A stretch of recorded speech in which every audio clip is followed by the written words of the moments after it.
Welcome, and thank you for coming. Tonight, we welcome to our campus. We have an audience here, but we also, and I think included here are students, faculty, staff, as well as some Hartford area residents and alumni. We also welcome those of you who are watching via live stream tonight, probably Trinity College alumni, parents, and friends, and our colleagues at institutions across the country, many of whom are having viewing parties on their campuses, thanks to the sharing of this live stream by Phi Beta Kappa, with its 268 chapters and 50 alumni associations. I'm Joanne Berger-Sweeney, president of Trinity College, and I couldn't be more delighted to host this evening's important conversation, The Contours of Free Expression on Campus, with Frederick Lawrence and Bill Marimow. This event is part of an initiative we launched this year called Bridging Divides: Higher Education's Role in Advancing Understanding and Promoting a Just Society. The initiative is a focused effort to bring the Trinity community together in creating an environment that invites dialogue and promotes understanding across differences. As an institution of higher learning, it is our responsibility to create and nurture a community that advances understanding through discovery, discourse, and respectful listening. This work seems more important than ever in our deeply divided world. It's my distinct pleasure to welcome Fred and Bill here tonight and to introduce you to them. I'll do so briefly and then turn the conversation over to them. Afterward, they'll take questions from the audience, as well as some that were submitted in advance via email. And later, I hope you'll stay for a little more informal conversation over refreshments at the back of the room. Now let me introduce tonight's guest. Frederick M. Lawrence. In 2016, Fred was named the 10th Secretary and CEO of the Phi Beta Kappa Society, America's first and most prestigious honor society. Selected as a junior Phi Beta as a Williams College undergraduate, he could not have foreseen this future role when he was chosen to deliver the Phi Beta Kappa address at his commencement in 1977. Fred studied law at Yale Law School, where he was an editor of the Yale Law Review and clerked for Judge Amalia Kirsch. On the U.S. Court of Appeals for the Second Circuit, he later served as an assistant U.S. attorney for the Southern District of New York, where he became chief of the Civil Rights Unit. He was on the faculty of the Boston University School of Law for 17 years, serving as academic dean and winning the Metcalf Award for Teaching Excellence and the university's highest teaching award. He went on to become dean and Robert Kramer Research Professor at the George Washington Law School from 2005 to 2010. In 2011, Fred became the 8th president of Brandeis University, where he oversaw record-setting increases in admissions applications, undergraduate financial aid, and the endowment, and where he's credited with restoring fiscal stability and revitalizing the university's Rose Art Museum. Fred has published and lectured extensively on issues of free speech on college campuses and has testified before Congress on the issue numerous times. most recently before both the Senate Judiciary Committee and the House Committee on Oversight and Government Reform this summer. He is a trustee of Beyond Conflict, serves on the board of directors of the National Humanities Alliance and the National Commission of the Anti-Defamation League, and is a former trustee of Williams College and WGBH. The author of Punishing Hate, Bias Crimes Under American Law, Fred is one of our nation's leading experts on civil rights, free expression, and bias crimes. We're delighted that he's here to share his perspective with us this evening. William K. Marimow. Bill is a legend. Now editor-at-large and vice president of Philadelphia Media Network, he has served as editor or managing editor of major news organizations for a quarter century. Actually, I can share with you the exciting news just announced yesterday that Bill is taking a new position on the business side of Philadelphia Media Network as Vice President of Strategic Development. Congratulations, Bill. After graduating from Trinity College in 1969 with a degree in English, Bill started his career in his hometown of Philadelphia as a reporter at the Evening Bulletin before joining the Philadelphia Inquirer in 1972. 6 years later, he and a partner won the Pulitzer Prize for Public Service for a series of articles that exposed abuses of power by Philadelphia police. Then in 1985, he won a rare second Pulitzer, this one for investigative reporting for an expose into the attacks of city police dogs on more than 350 people.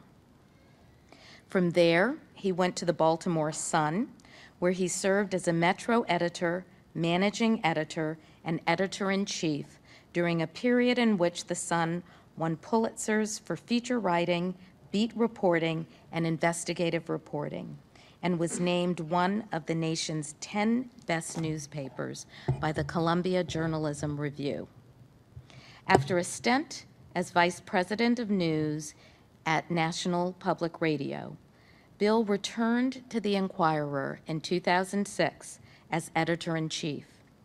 Along the way, in addition to the Pulitzers, he has earned 2 Robert F. Kennedy Journalism Awards, 2 Silver Gavel Awards from the American Bar Association, and awards from journalism's honorary society, Sigma Delta Chi.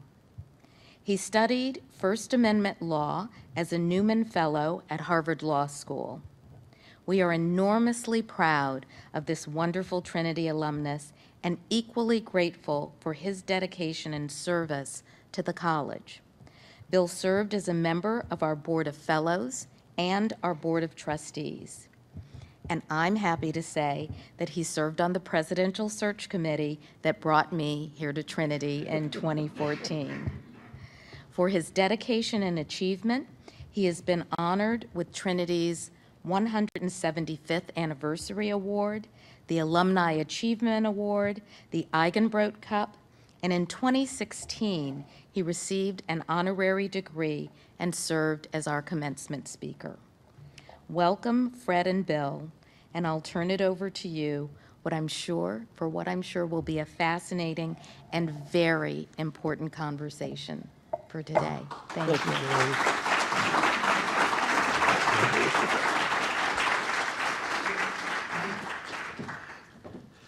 Joanne, thank you for that warm welcome. For me, I haven't been around Trinity as long as Bill has. In fact, this is my first time at Trinity since the fall of my senior year at Williams, when I regret to tell you I was here as one of the student leaders of the Williams College Marching Band. And the less said about that, the better, I suspect. I'm delighted and really honored to be with you as part of this conversation that is a very important conversation on this campus and really across the country. And as the President mentioned, We have watch parties and Phi Beta Kappa chapters going on across the country tonight, and I think archived versions of this content will be available. And part of what we're about tonight is not just the discussion of these issues, but actually the discussion of these issues. How do you go about thinking about these things? Because we are living in a time where I have actually had not just students, but faculty members, not just any faculty members, but tenured faculty members say to me, these are such important issues and I'm afraid to talk about them. I'm afraid to talk about them. Right? That's the beginning of the end of academia, when we're afraid to talk about these things. So tonight we begin, and I think in a very important and powerful way. So let me set some of the context by what I would say are our first principles that we have to start with. On this campus or on any campus, there will be issues of free expression that will come up, and when they come up, the news is coming too fast and the events are moving too fast to try to play the politics of it. The only way to react is to start with first principles that have been developed. So the obvious first principle, well, let me start with a story that sort of sets this. I gave a talk on hate speech and free speech. This is some years ago at University College London.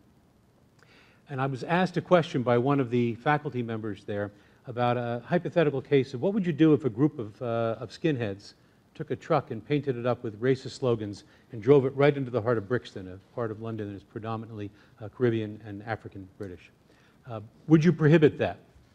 So I started to explain how I would go about thinking about it. I'd need to know what the drivers of the truck or the skinheads were trying to do. Were they trying to threaten people? What was their goal? He stops me in mid-sentence and he says, "Why is this so hard for you?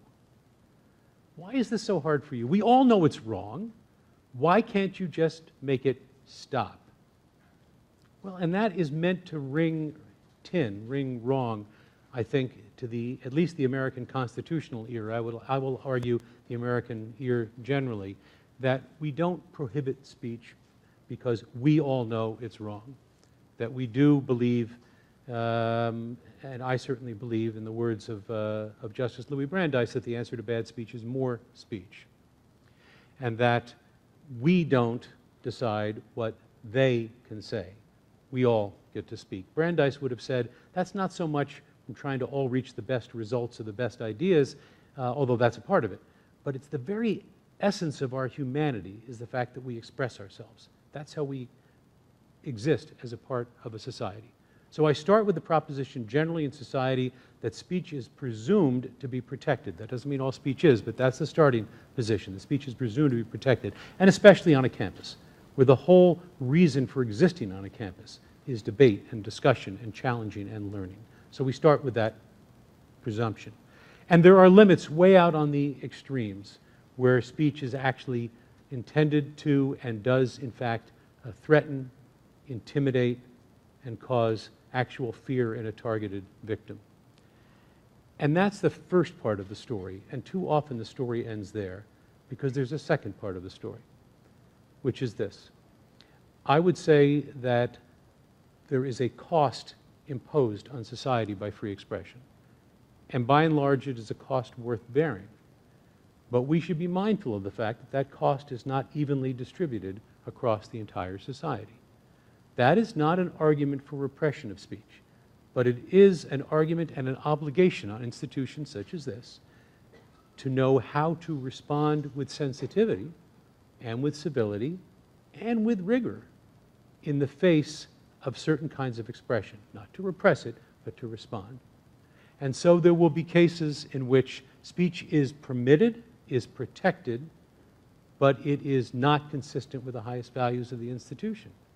Again, that is not an argument for repression, but it is an argument for members of the community, sometimes at the highest level of the community, to speak out in response to that. So these principles are not warring. They're not inconsistent. In fact, I'll come back to where I was a moment ago and conclude there.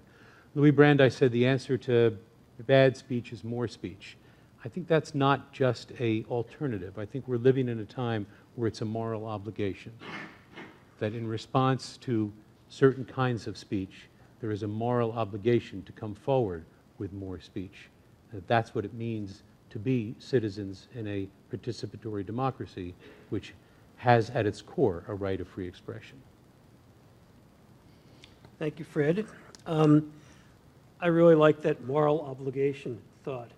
and I think there's a corollary to that, especially in this era, and that is when we read news that is untruthful, to find the facts, to trumpet the real facts, and to support news organizations around the nation who report the truth without fear and without favor. So I'm going to talk for about 5 minutes, and then I'll ask you some questions, Fred. But as an English major from Trinity, I've always found that telling a story... That's what you do with an English major. Exactly. You tell stories. And I've always found that it's better to tell stories that show rather than to tell and to pontificate. So the story I'm going to weave for about 5 minutes is about a Supreme Court justice who was born back in 1839. His name was Oliver Wendell Holmes. And how his life converged with a Hungarian poet and pacifist whose name was Rosika Schwimmer. But let me set the story in perspective. Holmes was a brilliant student at Harvard University, and in 1861, before he graduated, he enlisted in the North side of the Civil War. He was a staunch patriot. He was passionate about the war, and he fought bravely. He was wounded 3 times, first at the Battle of Ball's Bluff, where he was shot in the chest and nearly died, then at Antietam, where he was shot in the neck, and finally at Fredericksburg, where he was shot in the foot. He fought for 3 years. He got out of the war in 1864, but to the end of his life in 1935, he lived to be 93. Holmes always considered his experience in the Civil War as a seminal experience. After he died, his law clerks went to his home, and they were trying to inventory all his possessions. In his closet, they found a Civil War uniform with a piece of paper pinned to it in Holmes' own handwriting. And it said, quote, "These uniforms were worn by me in the Civil War, and the stains upon them are my blood." There were 2 bullet holes, mini balls that had gone through his body, gone through the uniform, and gone through his body. So Holmes was a staunch patriot, a man who was very proud of his service and understood the horrific reality of war. Rosika Schwimmer, as I mentioned, was a pacifist, and in the 1920s, she applied for citizenship. She was Hungarian, and in answering questions on her citizenship application, she wrote that she would refuse to enlist in the army and bear arms to defend her country because she believed in world peace. Now, of course, in all practical terms, this point was moot because she was over 50 years old and women couldn't fight. But that didn't deter the Immigration Naturalization Service, which rejected her application.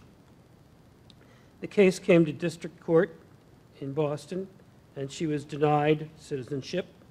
It was then appealed up to the Federal Circuit Court, who reversed the decision, and then on to the Supreme Court, where in April 1929, Rosika Schwimmer's life and Oliver Wendell Holmes' life converged. The Supreme Court ultimately ruled that Rosika Schwimmer could not become a citizen of the United States. However, Justice Holmes, the Civil War veteran, the patriot, dissented. And it's his dissent that I wanted to read to you, just an excerpt, because it crystallizes to me what Fred talked about, that freedom of speech is not just for those thoughts we agree with, but it's also for the thoughts that we revile, that we reject. And here's what he had to say. Some of Schwimmer's answers might excite popular prejudice, but if there's any principle of the Constitution that more imperatively calls for attachment than any other, it is the principle of free thought. Not free thought for those who agree with us, but freedom for the thought we hate. I think we should adhere to that principle with regard to admission into the country, as well as to life in the country. So for Holmes, it was critical, It's fundamental that citizens have the right to express their thoughts, regardless of how unpopular or popular they are. And I would add that the best antidote for speech that we disagree with is in-depth discussion, more freedom of speech for all parties on all sides of every issue. And in the marketplace of ideas, I believe that good ideas are ultimately going to prevail over bad ones.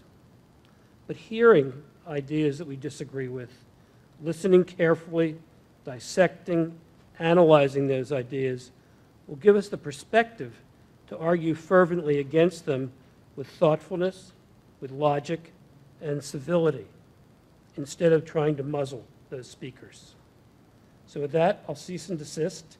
And Fred, I have a question for you. I thought you might. As we heard, Fred was the president of Brandeis University. And talking with him and reading about his tenure there, you had to grapple with some very difficult, thorny issues. So I'd like for you to talk for just a few minutes about the case of the person who spoke out when two police officers were murdered, how you handled it, given 20/20 hindsight, what you thought was exemplary, and what you might have done differently given the passage of time. Sure. This was a case, an instance involving, well, let's set the context. You'll recall in the aftermath of the tragedy at Ferguson, there was subsequently another tragedy. Two police officers were murdered. One of our student leaders, a student I actually knew quite well, who was one of the leaders of our Black Lives Matters movement on campus, tweeted out that she had no sympathy for the police officers who had been murdered. Now, I'm pretty confident I know what she meant by that. I say that both because I knew her and because I had first met her when she organized our post-Ferguson vigil that I spoke at, and where she introduced our chief of police. So she was no anti-police person. But I think what she meant was, and it was coming from a deep place, how come when the events of Ferguson happened, at least in her mind, the world did not pay adequate attention, but when two police officers are killed, the world comes to a standstill. But that's not what she said. Right? What she said was, I have no sympathy for these police officers and their family. She had about 60 followers on Twitter, which for those of us of a pre-Twitter generation is the vague equivalent of saying it in the dining hall. But one of those 60 people was someone who was a troll and was following a number of students on campus in order to cause trouble.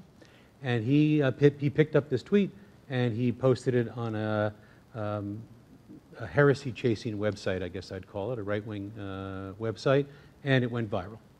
And so you can imagine what happens next.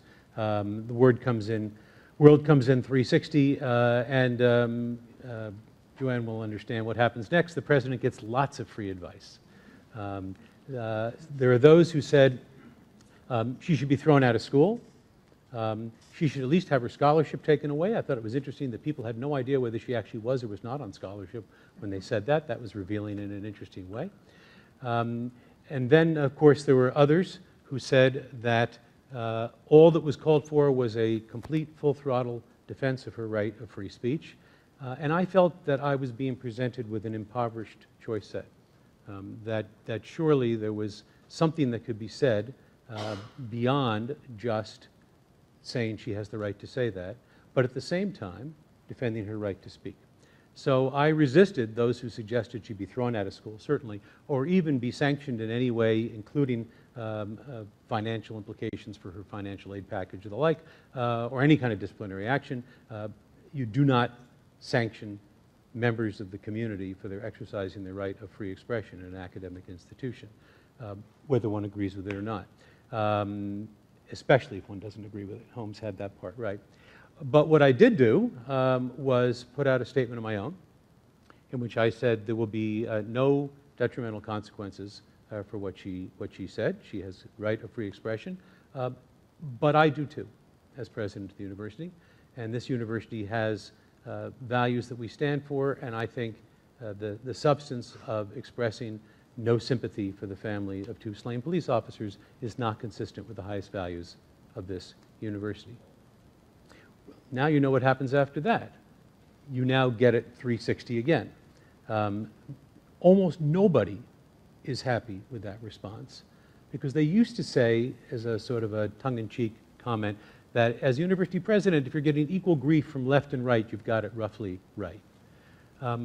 The problem is not in a world of equal grief. The problem is in a world of pulverizing, where it's very hard to even hear the other side. So as the situation played out, it took a while to reach a point of stasis on campus. What do I think I got right? What do I think I got wrong? I think I got the balance on this one right in terms of my response to her. I think it would have been inconsistent with the highest values of the university at that time, at that moment, when the society was so focused on these issues, to say nothing about the substance of what she had said. I think a wise president does not call First Amendment balls and strikes on a daily basis. You pick your spots. And over the course of years, you may only do this once or twice. But you pick your spots, and you are allowed to say, this is what this university, this is what this college stands for. I certainly think I got it right, not sanctioning her for her speech. Lessons learned, looking back on it, probably trying to do more personal interaction with her and calling her in might have been the better part. Those are delicate judgments at that point when the situation is quite that hot to the touch. I do know that this, by coincidence, happened to happen right around Christmas break, so people were actually not on campus as much as they might have been. That might have been a difficulty of being able to bring people in. But my view generally was to try to do this through dialogue and through building bridges. And the best piece, which I was not able to do in this case, to get people from different sides of it together, use the president's bully pulpit to get people together in your office, even better in your home. It turns out it's very hard to hate somebody you actually have broken bread with and you've actually met with. It's very hard to demonize somebody you've broken bread with. So a little more time, maybe we would have been able to achieve that. Fred, would there have been any value, in your opinion, basically convening a group, the faculty, the student body, to really follow up and discuss what had happened in the context of free speech on campus? Yeah, you know, there is sometimes. I mean, I think the challenge with that is that you also want to make sure that those discussions are taking place in a way where you don't exacerbate tension, where actually you are increasing and making civility a core of how the institution operates. But of course, one way to do that is not just to get people together to talk about the issue generally, but to do what we do in a university, to study something together, to have some text that you come together on. It could be something as current as the specific thing that has given rise to the controversy, or it could be your Olive Wendell Holmes and my Louis Brandeis. Good. I've asked several people about this issue, and it's a hypothetical.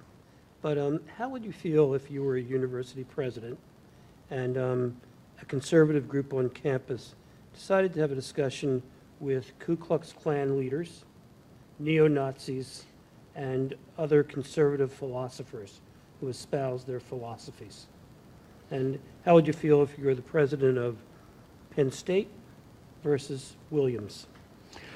Well, if you're the president of Penn State, you're bound by the First Amendment. If you're the president of Williams, you're not. But that actually, to me, turns out to be the smallest part of this discussion, because much of what we mean by the First Amendment jurisprudence that applies to state institutions, you know, just as a quick primer for not everybody's had constitutional law in the audience on the odd chance. Although I will say, as a digression, I think one of the beneficial things of the time in which we're living is there's a lot more focus on constitutional law and on, you know, issues of how we function as a democracy than there has been recently. So, you know, we take our silver linings where we find them. But institutions of higher learning that are private institutions are not technically, they're not bound by the Constitution. The First Amendment applies to public institutions, states and the federal government, not to private institutions. There are rare states, by the way, where it does apply, where free expression does apply to private institutions. Massachusetts does happen to be one of them, but that's an exception. By and large, private institutions can carve their own doctrine of free expression.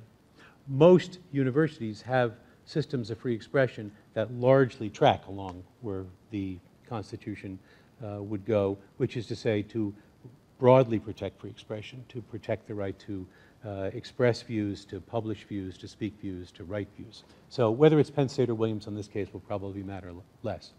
So what do we do with the group that wants to have the Klan come? Let me answer your hypothetical with a story, and then I'll come back to your hypothetical. And this is actually a real story. This is not a hypothetical. This is when I was a trustee at Williams. I got a call from the president of the college at the time. Now he's president of Northwestern. And he said, I just got a very disturbing call from one of my Jewish students, the head of the Jewish Student Union, plastered on her dorm in her dormitory, or her door in her dormitory, was a mock eviction notice meant to in residence with the eviction notices put on the doors of Palestinian families that are related to or suspected of being related to terrorists whose homes are going to be destroyed by the Israeli army. So this was an eviction notice put on her door that says you've got 24 hours to get out of your room, and otherwise everything will be taken out and your room will be destroyed. By the way, my favorite part of this is at the bottom it says, and all charges will be put on your student account. I thought that was inspired, actually. So he says, what do we do? I said, well, the first thing I'd want to know is who did it, but more important, what did they have in mind when they did it? Because I don't have enough facts yet to know exactly what happened here. I want to know what they were trying to do. He said, well, how would you possibly know what they were trying to do? So well, why don't we find out, for starters, where those notices got plastered? Was she the only one with one of those notices? Because if that's true, that's at least plausibly consistent with an attempt to intimidate her for particular religious reasons, and that could be a problem for you. If, on the other hand, and this is what turned out to be the case, every room in the entire dorm had gotten one, that sounds like a political statement. It may be one you don't agree with. It may be one that a lot of the students in the dorm don't agree with. But then it's a political statement. So the goal is to try to find out what's in the mind of the actor. Is this somebody trying to communicate a view, even a hateful one, or is this someone trying to intimidate? So if somebody is bringing even the Klan to campus in order to express and explore racist views, I would say that's one of those where I would permit them to speak. I think that probably is one. I'd need to know more about the context. This probably is one where I would feel obliged as the president to say that what they stand for is inconsistent with the highest values of this university. I think I would do that for two reasons. One is to broadcast to the world that we actually do stand for something. We stand for inclusion. We stand for a place of tolerance, and we stand for a place of building community. And the views that are going to be expressed are inconsistent with that, so I would make sure that the community and the world knows that. But also this goes back to what I said before, that the cost of free expression is not spread equally across the society. So I would know that there were certain members of my campus community who were feeling this more deeply and more acutely, who were feeling it not in a sense of empathizing with others, but a sense of being victimized themselves, who need to hear from the president, there are values to this institution, and this is inconsistent with it.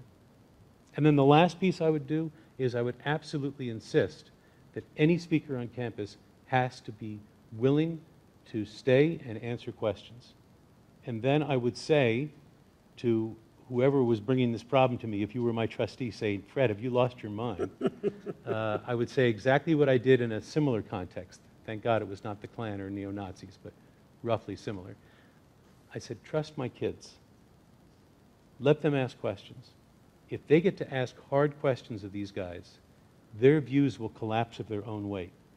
Of all of their views, these white supremacists, of all of their views, the only thing they're right on is their right to speak. Why frame the question around the only thing on which they're right? Let them speak, make them defend their views, and then it will collapse of its own way. Good. Let me add one more piece to the equation. Oh, that wasn't hard enough? You want to give me a hard one then? Yep. Let's say you, as in your inestimable wisdom, have said it's okay for them to speak, and then you discover that 3,000 both students and sympathizers from the Jewish Defense League, the ACLU, and others are coming and promising to drown out the talk. And your campus is a campus maybe of 1,500 to 2,000 people. what are you going to do then? All right. Well, now there are two pieces of that. There's an easy piece and a hard piece. So let me start with the easy piece. If the event is going to be held, that means the event can go forward, and you've got to be able to create an environment where people can talk and be heard. Right now, you and I are able to talk in front of this audience, and I'm quite sure there are some people who are thrilled with what I'm saying. I bet there are some people who are a little less than thrilled with what I'm saying, but nobody is standing up and disturbing our ability to speak. So you can't permit that. Now comes the harder part. There's another obligation to maintain safety on campus. And what do you do in a situation as UC Berkeley has experienced and other campuses have experienced, where there are bona fide, credible threats of safety on campus, where Berkeley, in an extraordinary moment that sort of went by too fast in the public imaginary, I think, partially because news stories go so fast now you can barely hold on to, which is the crisis du jour. $600,000 was spent by UC Berkeley to maintain safety on their campus for Milo Yiannopoulos to come and essentially give a vacuous speech that nobody even came to listen to. $600,000. I don't think I have to tell anybody in this room what those kind of resources mean to a university, particularly one like UC Berkeley, and this is all public, but having financial troubles and that they're dealing with. Where's that money supposed to come from? So what do you do in that situation if there's actually credible reason that there's threats of violence on campus? Then you borrow another doctrine from constitutional law called regulations of speech by time, place, and manner. And you can say that this speech will go forward, but we'll do it in a way that is consistent with safety on campus, and at some point is consistent with the financial ability of the campus to manage. Because now, if you're Penn State, at least you've got a big police force. If you're Williams or if you're Brandeis, I mean, my public safety guys were my heroes. I loved every one of them. But they're not equipped to handle that kind of an event. So what do we do then? Do we turn to the Waltham police? Do we look to other police around the Boston area? Or at some point do you say, we're going to do this one closed circuit, and we're going to make it possible for this event to take place, and we'll let people email in questions, and we'll let this event happen, but we'll do it in a way that's consistent with the overall safety of the campus. I want to turn slightly from what's happening on campus to fake news, and I want to read something to you from today's New York Times. And this has a relationship to the what transpired here at Trinity with Professor Johnny Williams, whose remarks were contorted and distorted and caused a brouhaha. So let me read this today. Mm-hmm. And this is about what happened in Las Vegas, the tragic shootings. There's an organization which some of you have probably heard of called 4chan. It's a alt-right organization that basically manufactures news. So this is 2 paragraphs from today's Times. When they woke up and glanced at their phones on Monday morning, Americans may have been shocked to learn that the man behind the mass shootings in Las Vegas late Sunday was an anti-Trump liberal who liked Rachel Maddow and MoveOn.org, and that the FBI had already linked him to the Islamic State, and that mainstream news organizations were suppressing that he had recently converted to Islam. They were shocking, gruesome revelations. They were also entirely false and widely spread by Google and Facebook. In Google's case, trolls from 4chan, a notoriously toxic online message board with a vocal far-right contingent, had spent the night scheming about how to pin the shooting on liberals. One of their discussion threads, in which they wrongly identified the gunman, was picked up by Google's Top Stories module and spent hours at the top of the site's search results for that man's name. What, in a civilized society, can we as citizens, as civic-minded people, do to repel and reverse these happenings? Well, all politics is local, so let's start local. This is a university campus. This is a college campus, the point of which is to learn how to question, how to separate fact from falsehood, and that is not just for its own sake. It is also for its own sake. I like to think our students are being trained for the life of the mind as well, but it is also to be engaged citizens in the most serious way. So nothing concerns me more about issues like this than when I spend time on college campuses and students act as if the events that are happening to them and that there's nothing they can do about it. So we are talking about people at schools who are prepared to act in the world and to change in the world and to be engaged citizens. So how do you go about doing that? You certainly have to be able to, minimum, educate yourself and to be able to look at a story like that and to take it apart to separate truth from fact. That's one easy piece. Now there are institutions like Google, like Facebook, that have moral obligations as well. And moral obligations to not to be a platform for falsehoods. When it's a matter of opinions, then they should be channeling opinions, to be sure. You don't want them calling First Amendment balls and strikes either. But we should not get to the point of such extreme relativism that there is no difference between true and false. That is the end of a civilized society. Now, not everything can be dichotomized into true and false. Many political opinions can't be dichotomized into true and false. Even the ones I really disagree with may not be ones that are false. My mentor, the late Charles Black, said of his intellectual sparring partner, Alexander Bickel, Bickel and I agreed on everything except for our opinions. So we have to reclaim that ability to say of people with whom we strongly disagree, we agreed on everything except for our opinions. But what does that mean? It's not just a pleasant expression. It means that we are committed to the same method of truth-seeking and the same method of inquiry and the same method of how we put an argument together.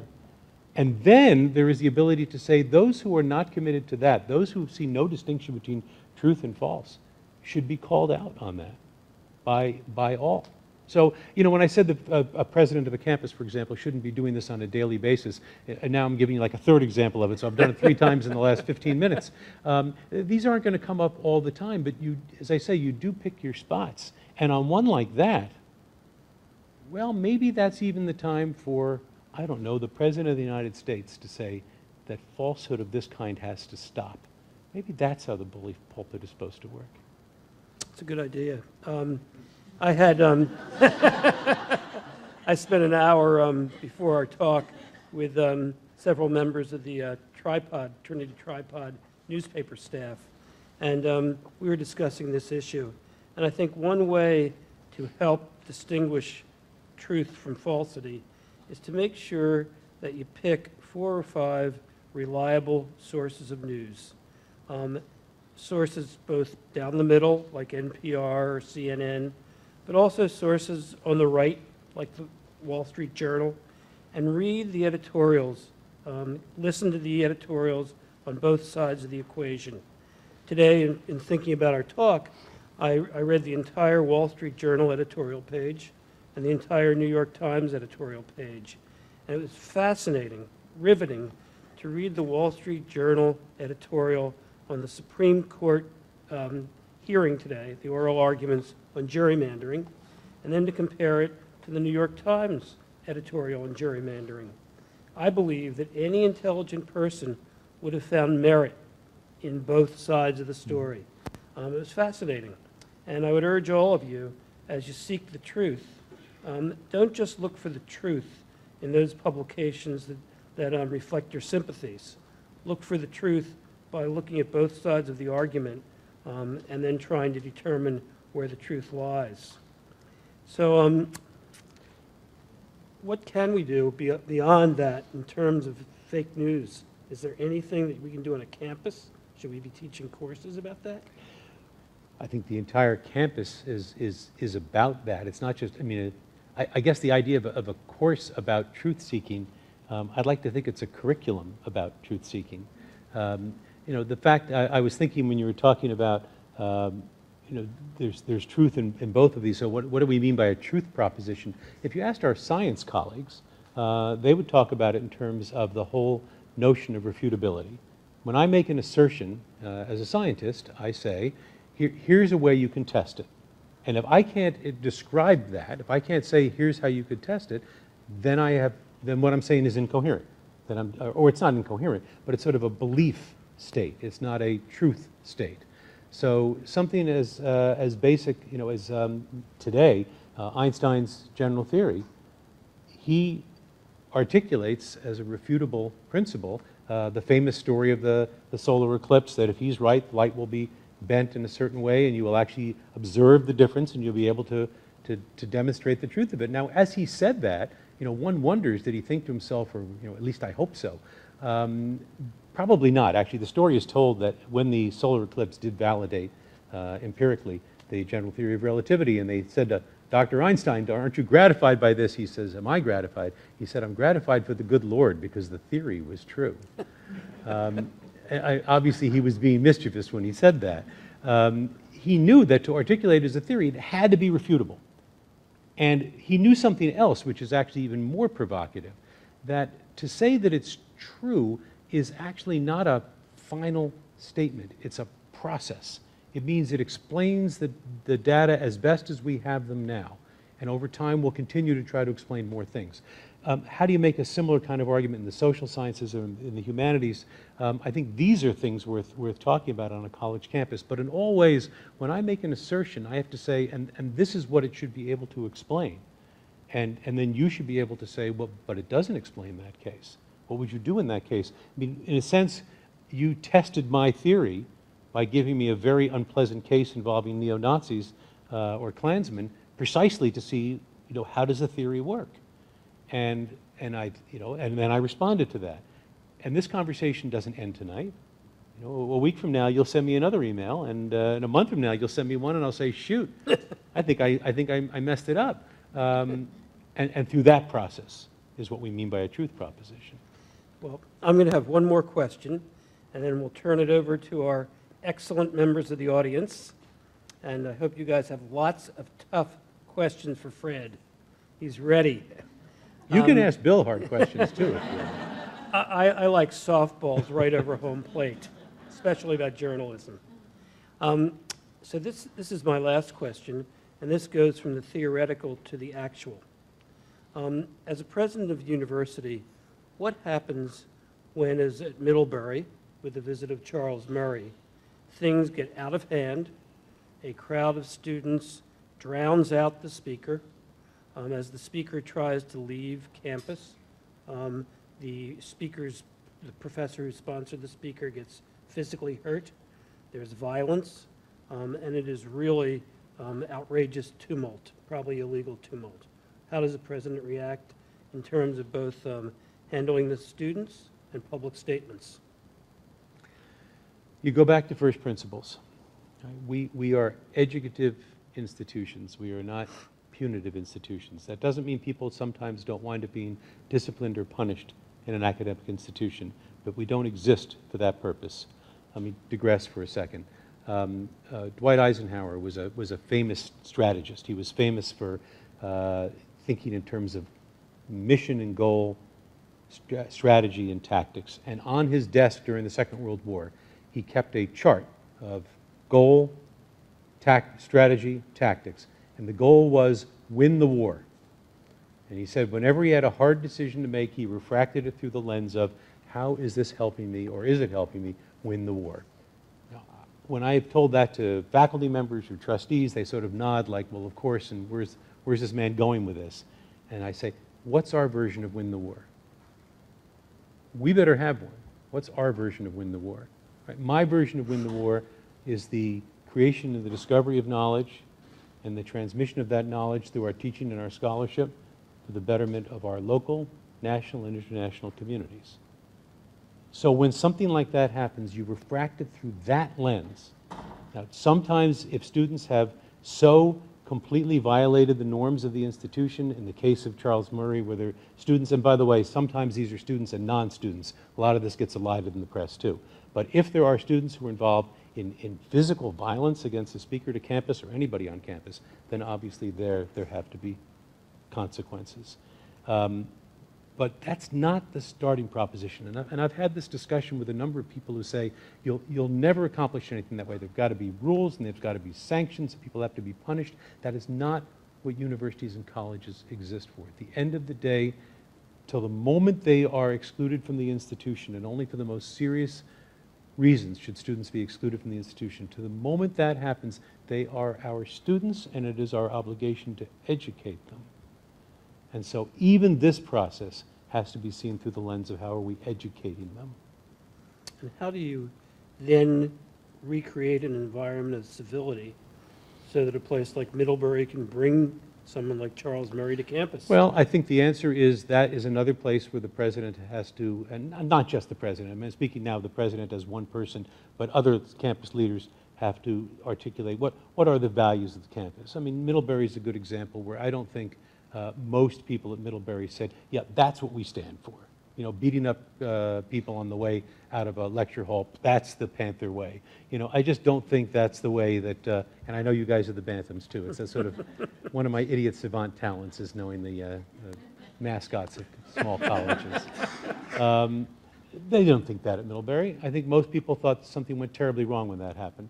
So you articulate the norm, and then you do go right into the teeth of it, and you, I don't know, maybe what you do is you find somebody who's thought about this subject a lot, and you find one of your trustees who's a Pulitzer Prize winning journalist, and you ask him to come talk about it. Maybe that's what you do. Touche. Well, why don't we take some questions from the audience? The tougher, the better. And don't be shy. And I know we have some student journalists, so I'm depending on you guys too. So.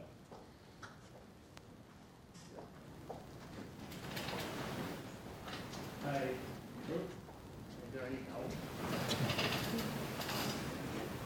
Thank you very much. That was a great conversation. So I'm British, as you might be able to tell, and That was my guess. I have a lot of admiration for the free speech part of American exceptionalism, because it really is a part of American exceptionalism to say we have this. It's something that we do in the U.S. In Europe, including in Britain, but I'm particularly thinking of Germany, that isn't the case. In Germany, it is illegal to deny the Holocaust. It's illegal to do that. And it served them well, I think. So do you think that the American way is the best way? I mean, or do you think there's merit in the way that liberal democracies in Europe deal with some of the extremes of free speech? I think it's the best way for America, but I do think it's highly contextual. I'll give you the following example or story with this. I spoke at a conference on the one-year anniversary of the assassination of Prime Minister Rabin that was held at Hebrew University in Jerusalem. The scholars were Americans, British, Germans, and Israelis. And the topic was violence-conducive speech, not violence-threatening speech, which most everybody would agree at some point can be criminalized. I mean, conspiracy talk, literal incitement at the point of criminal violence. But this was violence-conducive speech, violence that gives rise to a climate that would encourage a speech that gives comfort to that.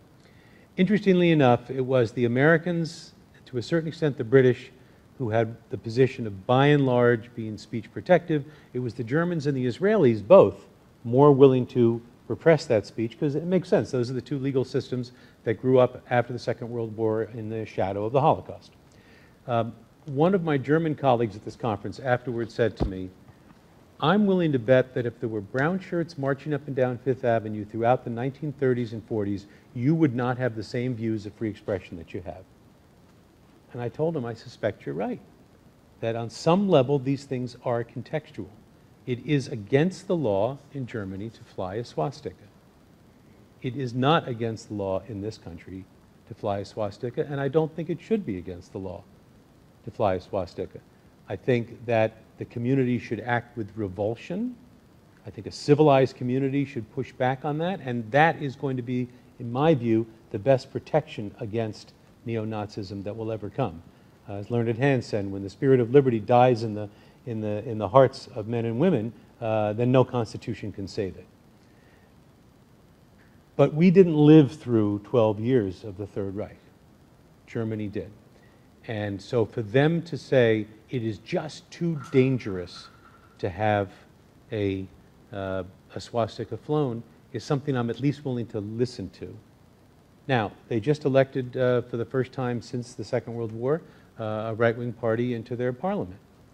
Had the law been that you may not vote for members of that party and they may not sit in parliament, I think that would have raised very different questions. And interestingly enough, that is not the law in Germany. But just to put a final point on this, we are the outliers. We, the United States, are the outliers on our treatment of hate speech. There is much more aggressive legal right to repress hate speech in Britain, as you say, in Germany, in Canada, in New Zealand, in France, in Italy.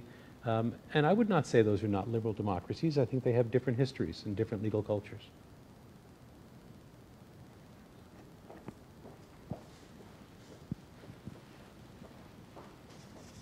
Thanks. This is a question, Bill, for you. I admit once upon a time I was a journalist. Now I'm a professor. I'm teaching a course this semester on journalism and the public good, it's called. And the fake news issue is a big one. And one of the things that we've noticed is that over the course of the last year, newspapers have begun issuing what we call voice of God corrections in news stories to false statements by politicians. This is a big departure. And I just wonder if you could talk a little bit about how your own paper, The Inquirer, has, over the past year, dealt with issues of falsity in the news. It's a great question, and I think that what's happened for the first time is what in the past were political exaggerations and misstatements and nuanced exaggerations have become documentable lies. And I think when there are a series of documentable lies, a responsible news organization has to tell it like it is. And to me, in the past, if I were writing a story 10 years ago, I would ask a politician, well, how do you reconcile what you say with the following? And the politician usually would, go to some length to try to rationalize it. But so many of the things that our president has said lately are documentably untrue that for a news organization like the New York Times and the Washington Post, they have to tell it like it is. And I think a lot of the fact-checking of news organizations during political campaigns has helped the citizenry see truth versus falsity, nuance versus blatant misstatements. So it is shocking, I think, because it's something that hasn't been done in the past. I can remember writing stories that began an apparent contradiction of his previous public statements, when in fact he was lying. I can remember the mayor of Philadelphia once got 26 free men's suits, $500 a suit, and never reported it on his ethics statement. At the time, that was about 20% of his salary. When I went to see him, this is what he said. Listen carefully to the words. I never asked for any free suits. I never expected to get any free suits. And whenever I was billed, I paid. 3 years had gone by, he'd never been billed. That is what I call the lie of the technical truth, where every word is technically true, but it's calculated to deceive the listener, and it deceived me. And so the lead that I wrote the next day, when I discovered that he hadn't paid, was in an apparent contradiction of previous public statements, instead of in an outright lie. So things have changed. It's troublesome, but it's also troublesome that there are so many misstatements of fact. And I admire the Times and the Washington Post for telling it like it is. Just to add a word on that, there's a cogent theory that says the freedom of the press in the First Amendment is best understood as part of a system of checks and balances as established in the original constitutional structure. We typically think of checks and balances in terms of the three branches, the federal government and the state government. But in fact, if you think about the Constitution as a civil society creating document, it actually creates protection for religious institutions, for the press. It actually was designed to set up other sort of pockets of accountability and authority in the society. precisely to be checks and balances on other kinds of power in the society. So in that sense, the freedom of the press is not just a right that comes, but actually a set of obligations to the media to play that role of checking and balancing other sources of authority in society.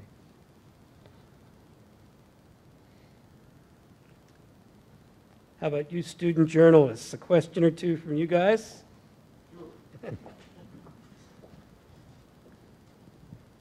Thank you. College, and from a journalistic standpoint in a college setting, this is a really unique social ecology in that we all live and work in the same place, which can, and we have experience with this at our paper, and I'm sure other places do as well, issues where the public and private spheres often overlap and those lines can become confused and blurred in certain ways. An example that was brought up tonight was the example of the eviction notices being posted on student stores.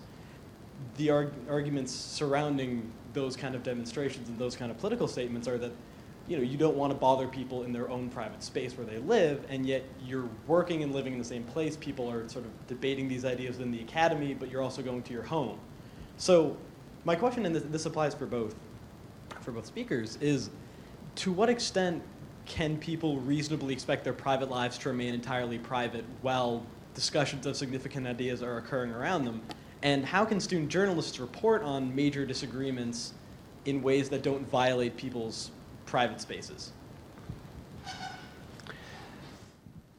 Well, I'll take a crack at that, and then I'll let the journalist take it from the journalist side.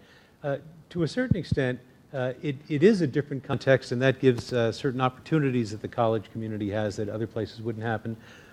So several times now I've talked about the president should say these are the values of the society, and that kind of speech is not consistent with the highest values of the society. I would want my dean of students, my provost, my president to say that from time to time. I would not be nearly so comfortable with my mayor or my governor saying, those words are not consistent with the highest values. I think the president of the country, the governor of the state, is allowed to articulate certain kinds of high principles. But I could say something about the president of a university that I don't think you'd want to say about your mayor or your governor. I could say that at some level, to use an old-fashioned term, the president and all of the members of her team and ultimately her faculty are responsible for, among other things, the moral education of the students. We don't talk that way that much anymore, but that notion that that's part of what's going on here. You're being educated not just in terms of book learning, but to become the people that you would want to become and that this college will be proud to have you become. That's a kind of involvement in your lives that really does make the public-private quite porous in a way that I think in a liberal democracy we'd be much less comfortable. With the mayor saying, I'm responsible for the moral education of my people. That's kind of cringeworthy to think of the mayor or the governor talking that way. Then coming to the media piece, the line that at least defamation law, for example, tries to draw between public figures and non-public figures. Public figures lose certain rights in terms of privacy, in terms of right of others to write about them. No one can be intentionally defamed. You certainly are able to do something about that. But the standards, as you probably know, are very different for a public figure. It's interesting that the Supreme Court actually came very close at that time, right after the decision that recognized the public figure test, to expanding it to be public subjects of general public interest, that the media would be protected more broadly in any claim for defamation with any public subject. They never went that far, and then they pulled back since. So I think that sort of probes to have a public-private line that people who have not chosen to put themselves into the public sphere as public figures are entitled to withdraw from these discussions to a certain extent. Those of us who have chosen to put ourselves in those positions are part of the discussion and all of the slings and arrows that come with it. I think basically if there's a case, as Fred described, where ugly signage has been put on someone's dorm room, that is a story that, in my opinion, should be the focus of a Trinity tripod story. And if I were the editor or an advisor, I would say, I try to talk to the students in the dormitory. If there's a junior advisor or resident advisor, I try to talk to her or to him. I'd definitely be talking to the dean of students. What are you investigating? What are we going to do about it? And I'd write a news story. I'd also write an editorial that sharply criticizes that kind of conduct on a civilized college campus. I think Fred has gotten at a very interesting point in terms of First Amendment law, and that is the closest a story comes to a public official in their public duties, the latitude for making a mistake in the press is the broadest. Under the law, the story not only has to be false, and it has to have damaged the person's reputation, but it has to also have been written with a reckless disregard of the truth. Otherwise, it's not defamatory. When it comes to a private citizen, the standard is negligence. So if one of the faculty members has a rare edition of Henry David Thoreau's Walden Pond inscribed to his Aunt Clara, and he's going to give it away at a party, and it's worth $10,000, and a reporter gets wind of it, and the owner of the book says, "Nope, I'm a private guy. This is just for my friends. Leave." The reporter has absolutely no right to pursue that story. It's private individual, private matter. But a problem at a dorm, that's a good story for the tripod. And I think good reporting, shining a light on an issue like that, can help the whole campus.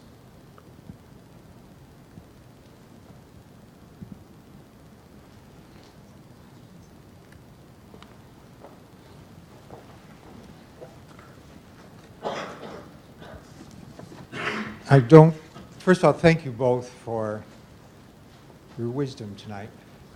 I don't think the founders, the writers, the authors of the Constitution, or any of the great theorists of liberal democracy ever understood that the debates on which civil society rested would be conducted in statements of 140 characters each. And quite apart from Twitter, the environment in which discourse is occurring seems to me to be one in which sustained argumentation is being consistently undermined by virtue of sound bites. And I despair at this. I teach philosophy as it happens. And so I'm just wondering what is to be done. I think we inside the academy continue to represent civil discourse that is sustained, that takes time to make a case and to reply, and we listen to each other through those words. It's not happening out in the world as far as I can see, and so I just wonder if there's any hope. Thank you. Well, I think there's always hope. I was trained to believe that when we lose hope, we've lost everything. So we hope to the end on this. But I think the challenge of the kind of discourse we have is real. Let me first give the counter to that, and I'll come back to it. We're living in the moment right now, which makes it very hard to know just how different this really is. If you look at the writings both within the legal profession but also the humanities at different times of technical innovations, you see all the things that are going to change the world as we know it, right? The telegraph is going to change privacy as we know it. Cameras will change privacy as we know it. Television, that's the end of everything. And so, all of these things are going to be dramatic changes, and yet they get, in some ways, brought together, and we move forward. So we're too close to this one to know, what happens. Having said that, it does feel different, and I can't tell if it's just because it's close to me too, or because this one really is. No, the founders weren't thinking about Twitter. They weren't thinking about a 24/7 news cycle.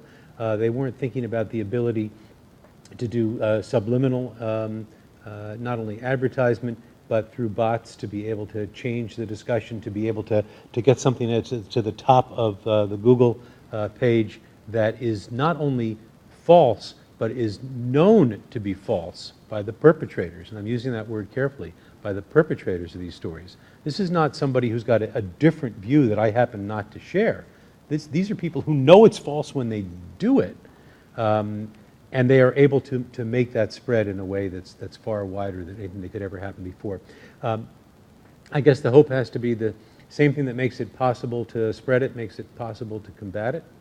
And it's necessary to fight back in that sense. I think Brandeis, when he said the answer to bad speech is more speech, also probably understood what technology could mean. The fellow who tried to shovel sand against the tide never really got very far with that exercise. So it seems to me that we need to deal, as we do within these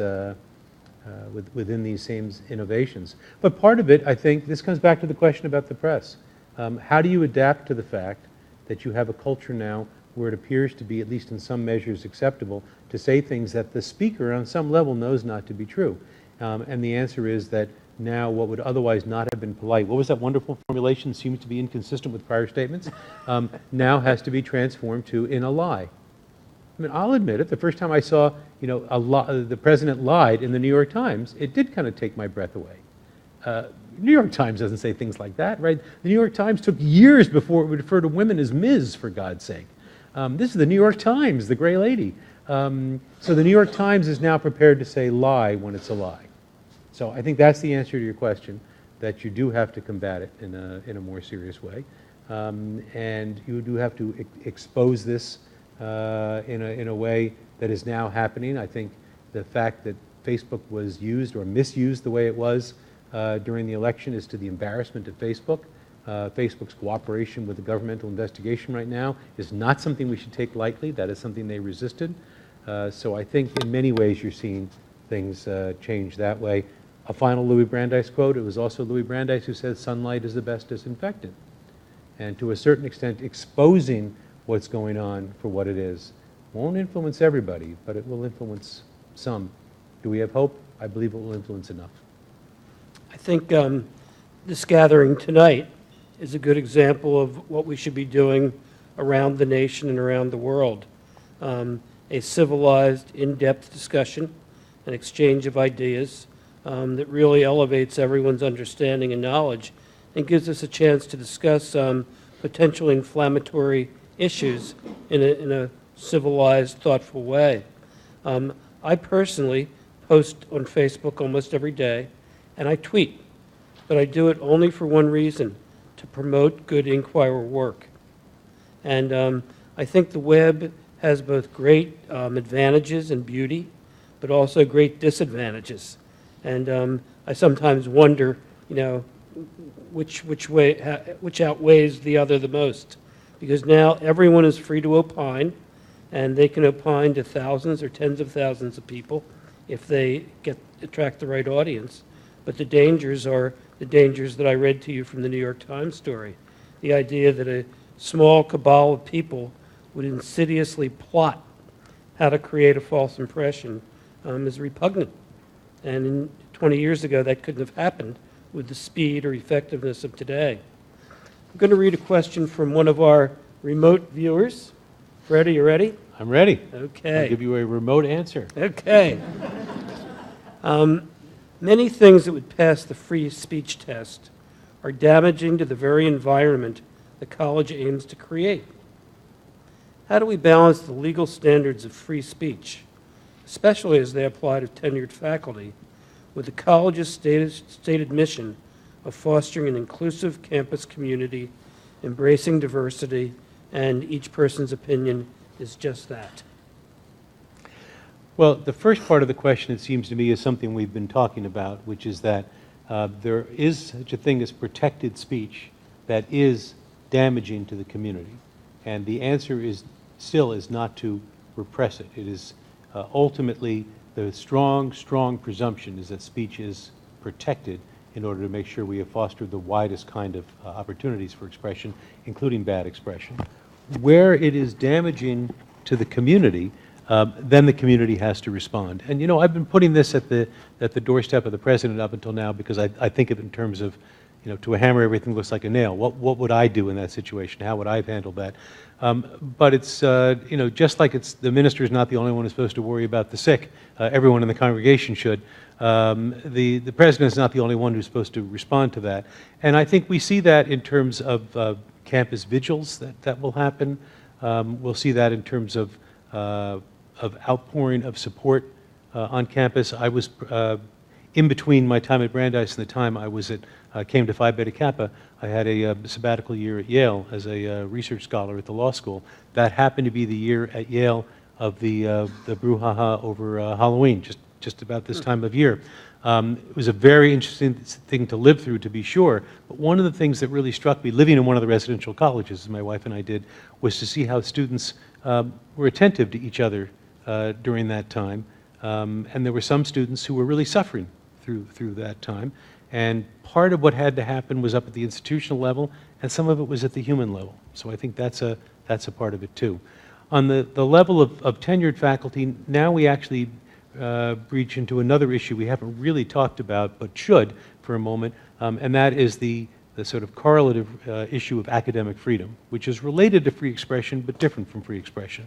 You know, academic freedom is the notion that the institution has to provide an environment in which the kind of scholarship and learning and teaching can go on in an unrestricted way to foment ideas, discussion, debate, and analysis. But I would associate myself with those who have written that whereas free expression is ultimately an individual right. I have a right to express myself, and the Constitution protects my right from interference by the state or the federal government to express myself. Academic freedom is really better understood as a right that the institution, not the college exactly, but the academy has, and that you as an academic are part of that process, and that your work has to be protected in order to do that. Not every kind of expression is protected by academic freedom, obviously, but one's academic work, broadly defined, is protected by academic freedom. And that's not just about tenured faculty members, that's all faculty members. Great. Well, I think we'll take one more question from the audience, and then we will cease and desist. So who has a good one? I think John Platoff, you must have a good one. I don't know, in my law school classroom, that was called a cold call.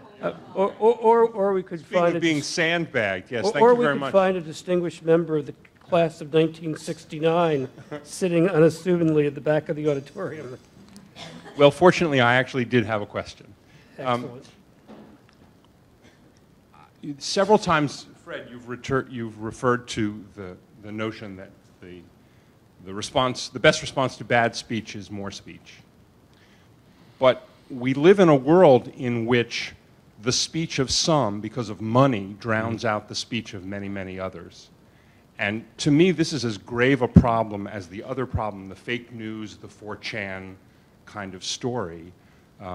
And in the absence of a Supreme Court decision that changes the view that money equals speech, I don't see much reason to hope that this situation will be remedied. If the solution is more speech, what can we do about a system in which the inequalities of money lead to inequalities of not literally speech, but the ability to get that speech? The ability to amplify your speech. Yeah, I think Citizens United, the Supreme Court case, which is actually the culmination of a doctrine that starts in a wrong-headed way, in my view, that considers money to be a kind of protected form of speech, that it's not just each individual has a right to speak, he has a right to spend his money to amplify that speech as much as he wants to. I think it leads to a sort of inexorably to this result, which is inconsistent with liberal democracy. And I think the dissenters in Citizens United got that one right. I think we've already seen the consequences of it, and I think over time we'll continue to see the consequences of it. The hope springs eternal on that. Just as a digression, you will note that Bill and I both started with two of the giants of First Amendment jurisprudence, Oliver Wendell Holmes, Louis Brandeis. But if this discussion were taking place during the 1920s and 1930s, they were most famous in First Amendment decisions for the tagline that said, "Justice Holmes and Brandeis dissenting." They were routinely dissenters until the law begins to change. So who knows what happens over time with it changing. So that's the first thing I would say is I agree with you that Citizens United was wrongly decided, and that in the fullness of time, it may yet collapse under its own weight as I think an argument that ultimately does not bear up to logic of the structure of the constitutional system. The other piece I would say until that day comes is that although you're right that you can amplify in many ways with money speech, here's where technology actually plays a very constructive role. There are very cost-effective ways now of being able to amplify one's views widely. And there are pernicious aspects of that, as we've been talking about. But just as there are pernicious aspects of that, there are positive aspects of that.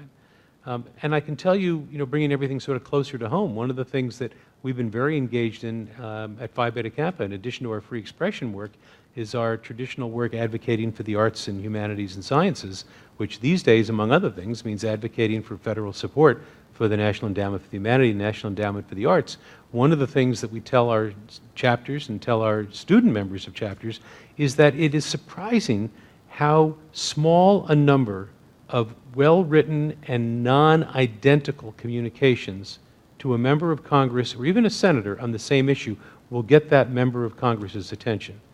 So people think you need millions of dollars to get attention paid by a member of Congress. Member of Congress gets 100 emails, texts, tweets, phone calls, or letters about the same topic that are clearly not just cookie-cutter yanking crank communications, but actual, thought-out communications. Some staffer is going to walk in and say, hey, boss, there's something going on in the district. We've got to pay attention to this. So it doesn't take millions and millions of people.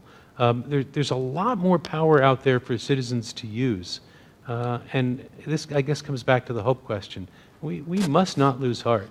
We are, because we have the potential to play this role, then I think we must. And I think it is terribly important now more than ever that we not lose heart. Well, Fred, thank you. And all of you out there, thank you. Hope you'll stick around and have some refreshments with us.